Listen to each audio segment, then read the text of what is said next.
Gentle or a simple floor stretching routine that I normally do with my clients.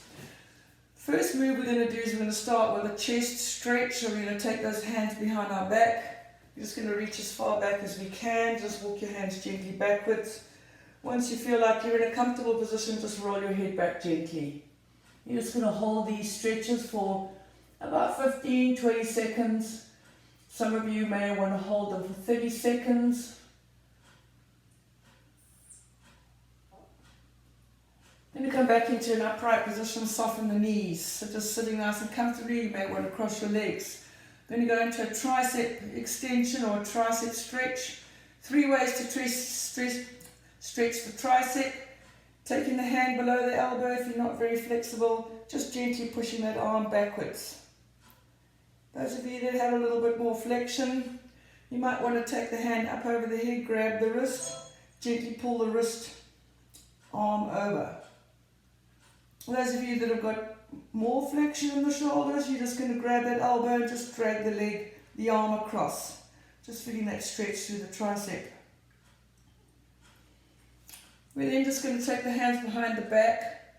We're just going to round out the back and just stretch the top of the shoulder area.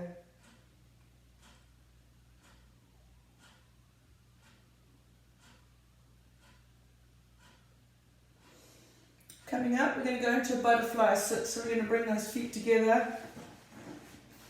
We're going to gently depress those knees down. We're trying to get that flexion through the hip flexors. From there, we're going to take it into a Y sit. So up nice and tall. You always want to get that tallness through your core, through your belly area. Make sure that we're not rounding the back. Shoulders are tall, legs are flat, toes are pointing upright. This would be a normal adductor stretch. From here, you just want to hinge gently forward at the hip. Do not round out because you'll start to bring the lower back in. Just hinge very gently through the hip. You'll feel these hip flexors coming into play. This can then be taken into an up and over. You'll take one arm down the side, the other arm will come up and over, and we're just going to gently reach over. This time you'll feel the stretch into your lower back, behind the hip. You're going to swap it out, just take it up over the other side, always taking a big deep breath. Big deep breath, reach it over, and gently exhale while you're in that position. Once again, we're holding our stretches for 15 to 20 seconds. I'm going to go onto our back and I'm going to do a straight leg raise. This is a hamstring stretch. First thing I want you to do is make sure you've tilted your pelvis down. So you want to suck your pelvis down until you can feel no gap under your back. You're then going to elevate your leg up into a straight position. You can encourage it towards your chest by just gently holding it behind the knee joint or behind the hamstring and just pulling it to a comfortable stretching position. You'll do this on both legs, same again. You'll depress tilt the hips and bring the leg up and take it into a gentle hold.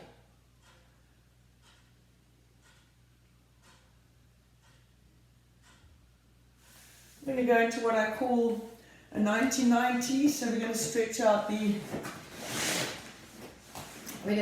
our glutes. So you want to get into a 90-90 position. So front leg 90, back leg 90. You're going to place your hand next to your front knee. You're going to pull your core up. You want to lift your pelvis up. You're going to reach up with your arm. Then you're going to hinge forward. You're going to hinge down over the front of this thigh and you're going to squeeze down as low as you can. You'll feel that stretch into that glute, so that's this muscle behind here. Anybody that's ever suffered sciatica, this would be the preferential stretch movement. Hopefully you've lifted the pelvis, you've lifted the weight off that sciatic nerve, but you're still getting that stretch into the glute. We're going to slowly take our hands, we're going to walk our hands back behind us, walk them back, maintaining that knee position on the ground as far as we can. This time you'll feel that stretch here through the hip flexor. So just a nice Stretch and hold in that position.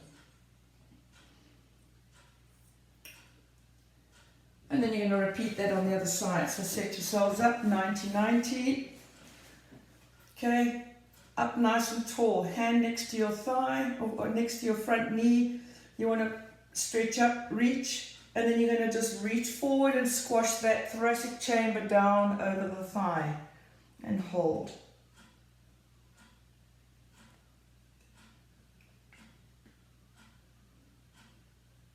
And then you're going to walk those hands back without moving the knees. Take them all the way back behind you. You'll also be feeling a stretch across your shoulders. And as you go back into that position, you'll feel this hip flexor stretching out comfortably.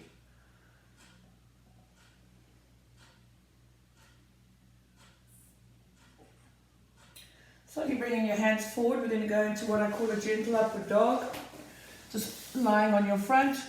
Starting with your hands out in front, you're going to drag your hands into a 90-degree position just with a gentle stretch through your back. You'll feel a stretch through your core, into your erector spinae, and a little bit down into your hip flexors. Don't flex your spine more than you feel comfortable with. From here, we're going to just gently round our shoulders. We're going to walk ourselves back, push ourselves up onto our knees, and go back into child's pose. So just gently squeezing the butt down towards the heels and reaching the arms nice and long in front. Just pressing those shoulders down, resting the forehead on the floor.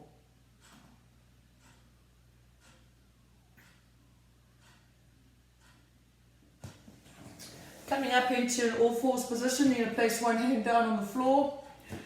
Other arm's going to go out to the side. We're going to look over the bent arm and we're going to depress the shoulder, so this chest into the ground. Looking over the bent arm.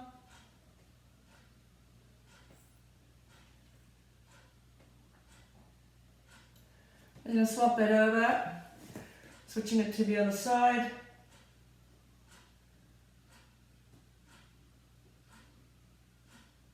And we're going to repeat that movement with the work in the back of the shoulder. We're going to take the first arm underneath the arm. We're going to drop the shoulder down, still looking over the bent arm. Just bring the shoulder down gently to the ground.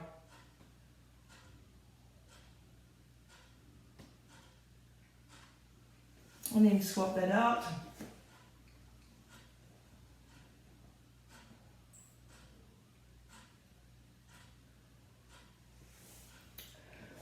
Going to come up nice and tall. Just going to give those shoulders a couple of rolls in the backwards direction. You always want to finish off any stretching movement with a backward rotation. We have this rounded forward syndrome, so an encouragement of just opening up those shoulders and getting the arms to go in the backward movement. And that's our floor stretching routine for today.